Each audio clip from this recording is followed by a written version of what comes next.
Bonjour à tous, c'est Pierre-Alexandre pour AndroGames.fr. Aujourd'hui, on va faire le test express du Motorola Moto X-Trail qui est déjà sorti il y a quelques temps. Je fais peut-être le test un petit peu en retard, mais néanmoins, son passage en dessous des 400 € le rend assez accessible et plutôt sympa. Il a pas mal de bons petits points et on va développer ça dans le test.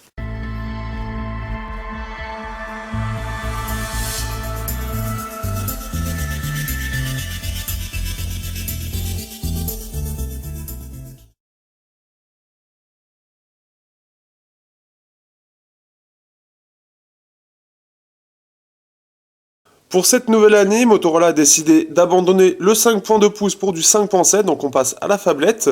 Donc une phablette avec de très grandes ressemblances avec son prédécesseur. On notera une différence ici, on notera toujours la présence de Motomaker, ce qui permettra de changer de cette coque qui n'est pas terrible je trouve pour être vendeur. C'est pas super terrible mais ça permet une petite adhérence quand on l'a en main. On a toujours ce dos bombé un peu plus d'ailleurs présent, ce qui permet une meilleure prise en main. On a toujours, en fait, on a une petite amélioration des haut-parleurs, mais il reste toujours en dehors de l'écran. Ils ressortent un petit peu, donc comme si ça pouvait protéger l'écran, mais ça reste inesthétique. On notera l'apparence, un capteur flash pour les selfies. Cette fois-ci dual, donc les haut-parleurs sont en stéréo aussi. Mais sinon, on reprend totalement les lignes du Motorola 2014 en plus grand. Donc ça c'est plutôt cool, on a toujours les deux capteurs pour pouvoir justement réveiller le téléphone comme ce qui vient de se faire là. Donc on a la 3, un là, un là, un là, et sûrement l'appareil photo aussi qui réagit. Sinon voilà, pas de grandes choses à faire. On a aussi, donc c'est du dual SIM plus micro SD, donc dual nano SIM. Donc en tout, vous pouvez mettre trois choses, deux SIM plus la carte SD, donc étant le stockage. Donc ça c'est plutôt cool. On a le capteur avec double flash aussi. Ici de la micro USB, donc classique. Et donc ici, bouton volume plus et moins, et le bouton power qui est au-dessus, un choix qui peut être discutable. Donc ce qui est plutôt bien, c'est qu'il est assez compact en main, on n'a pas de grand bord. Donc ça c'est une très bonne chose. Hein. Donc le design peut diviser, mais néanmoins on a une bonne prise en main, il est compact et il est agréable à utiliser. Au niveau de la surcouche, l'appareil est passé en 6.0, donc un appareil qui est fluide, qui est agréable à utiliser. Donc pour savoir quelles sont les différences avec du 6.0 classique type Nexus et type Motorola, vous avez l'appareil photo qui a changé, la galerie qui est plus Motorola, nous avons aussi l'Active Display qui va permettre de réveiller le téléphone et vous avez deux petites choses, vous pouvez connecter votre téléphone au PC et avoir un côté crypté aussi, et vous avez aussi pour finir plusieurs petites choses. Donc vous pouvez avoir un micro, mais vous pouvez aussi gérer les gestes, donc comme ce qu'on vient de faire. Donc ça va pouvoir faire le flash, par exemple, donc pour montrer rapidement. On peut avoir un écran attentif, porter à l'oreille pour Moto Voice, secouer pour photographier ou trancher pour éclairer. Vous pouvez avoir aussi gestion en fait des notifications sur Active Display. Donc comment vous voulez que ça, quand est-ce que ça se fait et quand est-ce que ça se fait pas, et si vous voulez avoir les notifications complètes ou non. Donc ça reste des retouches très légères, mais néanmoins très efficaces. Et en plus de ça, le téléphone est très optimisé, voire mieux que les Nexus. Donc ça, c'est quelque chose qui est quand même assez agréable et assez étonnant. Mais en tout cas, on ne peut pas mettre en défaut la surcouche, qui en plus de ça est rapidement mise à jour, puisque la mise à jour date de novembre pour 6.0. Donc on peut apprécier cette rapidité qui est trop rare encore sur les téléphones Android d'autres concurrents.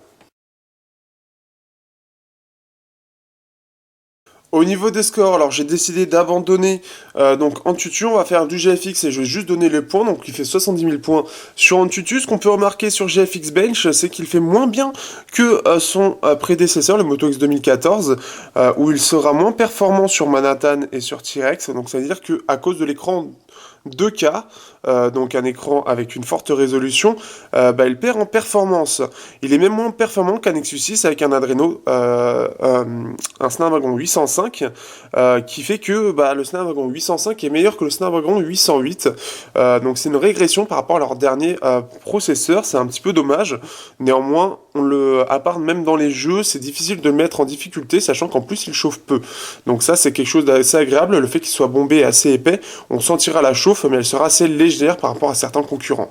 Au niveau de l'autonomie, alors on a une batterie de 3000 mAh avec un Snapdragon 808 et un écran 2K, ce qui fait qu'on aura un écran une autonomie qui est tout à fait correcte quand même. Alors 6.0 a l'air d'avoir amélioré ça, ce qui fait qu'on peut être entre 4h30 et 6h écran allumé, donc normalement vous devriez faire la journée, c'est une bonne moyenne, c'est quelque chose d'assez appréciable quand vous êtes dans les réseaux sociaux, donc ça c'est plutôt bien. Avant on faisait quand même un peu moins, donc c'est quand même plutôt sympa. Mais ce qui est dommage, c'est que l'autonomie aurait pu être meilleure si l'appareil aurait été en 1080p au lieu en 2K, qui fait que ça consomme plus. Forcément, un écran avec plus de pixels consomme forcément plus. C'est un petit peu dommage.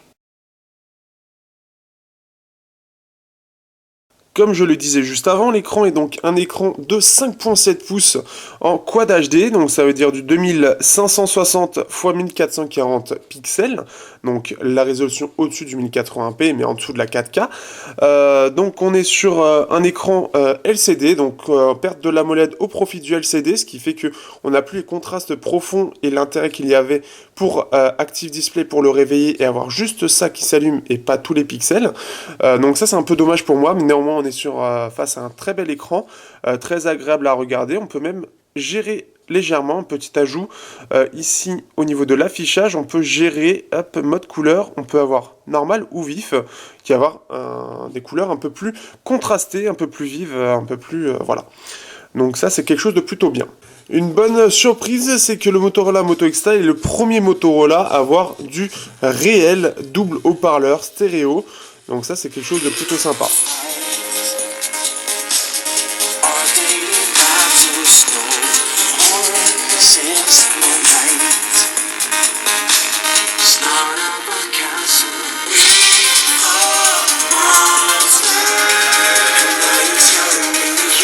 Donc un son plutôt pas mal, ce qui est très bien, c'est qu'en plus il est très puissant, donc si vous souhaitez chez vous écouter un peu de musique sans mettre le haut-parleur, sans mettre les écouteurs, eh bien c'est sans problème, hein, vous pouvez directement ici avoir une très bonne qualité de son. Quand même, essayez d'éviter dans le train parce que ça risque de saouler beaucoup de monde. Merci à vous si vous faites ça.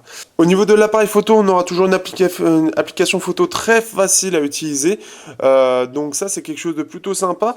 Donc très très simple, comme vous pouvez le voir, on a juste à toucher en fait l'écran et on a toutes les options ici. Donc ça, c'est quelque chose de plutôt sympa.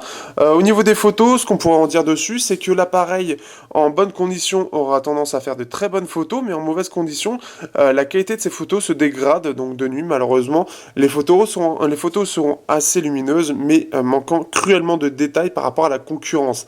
Ça, c'est les choses un petit peu dommage. Donc c'est un IMX 230. Au niveau du capteur avant, pareil, on aura quelque chose d'assez lumineux, mais qui manquera aussi de détails, donc ça, c'est un petit peu dommage. Mais on aura quand même un bon angle, donc ça c'est quelque chose qui est assez agréable.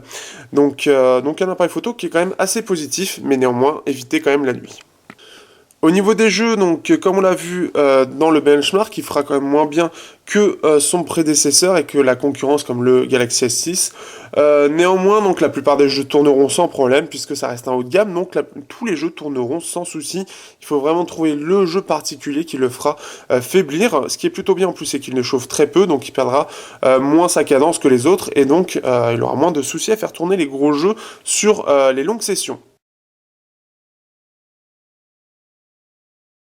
Alors que dire sur ce Moto X-Style? Eh bien, maintenant il est en dessous des 400 €, il était sorti à 500, ce qui en fait un bon rapport qualité-prix, il se met face au LG G4 qui est à peu près au même prix. L'avantage de ce dernier, c'est qu'il est Android pur, il a une meilleure batterie, par contre il perd en appareil photo, il est moins bon. Le design aussi est un petit peu moins bon, néanmoins chacun se fera son propre avis, mais il a le double haut-parleur et puis le fait qu'il a des mises à jour assez rapides et il est très bien optimisé, ce qui fait que ça en fait quelque chose de très agréable. Il est aussi très compact, ce qui fait que ça en fait un bon téléphone, mais néanmoins dans l'ensemble, pour 400 €, ça vaut le coup, surtout si vous voulez du Android pur, il vaut même plus le coup que les Nexus, notamment face au Nexus 5X, mais ce qui est dommage, c'est qu'il fait 5.7 pouces, c'est un peu dommage pour du haut de gamme de passer que sur du phablet et n'avoir que de l'entrée de gamme en 5 pouces. Sur ce, à bientôt sur androgames.fr pour un prochain test. Si vous aimez ce que nous faisons, n'hésitez pas à les partager sur les réseaux sociaux, liker nos publications, commenter aussi sur nos vidéos ou nos différents articles, partagez aussi vos impressions, nous serons très heureux de les recevoir. Sur ce, à bientôt pour de prochains tests sur androgames.fr.